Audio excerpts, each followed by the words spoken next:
लोकांनी म्हटलं one news वर देअर की Navneet Rana is going to get Rajya Sabha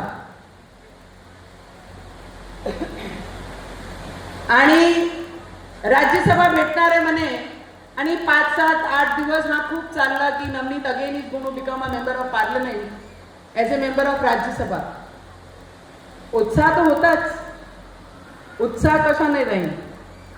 पराभूत झालेला व्यक्ती परत राज्यसभा मेंबर बनून जाणं म्हणजे that was a big achievement for मी.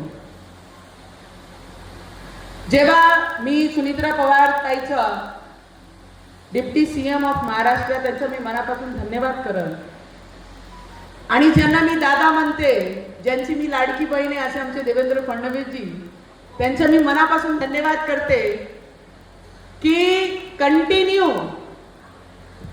8 दिवस हा चर्चा चालली आणि रवीजी लोकांनी म्हटलं, माझे शुभचिंतक जे होते, काय काय शुभचिंतक आपल्या सगळ्यांच्या जीवनात असतात ना, आपलं शुभ पाहून त्यांना चिंताच होऊन जाते. आइए महापौर साहेब, काय काय लोक असे असतात आपल्या सगळ्यांच्या जीवनात आहे ना, आपलं शुभ पाहून त्यांना चिंता होऊन जाते. ऐसे शुभचिंतक मेरे भी कुछ थे और 8 दिन कंटिन्यू ये चला है कि नवनीत राणा एनसीपी के दरवाजे पे, नवनीत राणा एनसीपी के दरवाजे पे. नवनीत राणा इतने कमजोर दिल की नहीं है कि किसी के दरवाजे पे जाके खड़े हो.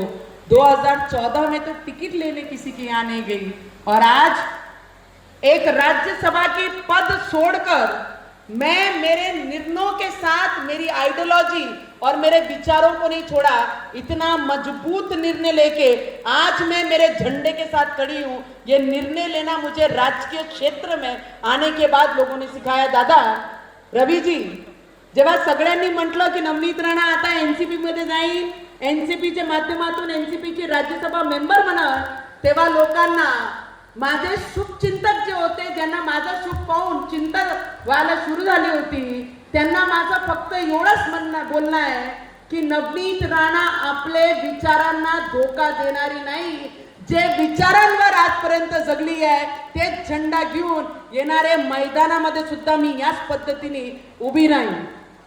म्हणतात ना की take your own decision. somebody has told की तुम्ही तुमचे निर्णय स्वतः घ्या.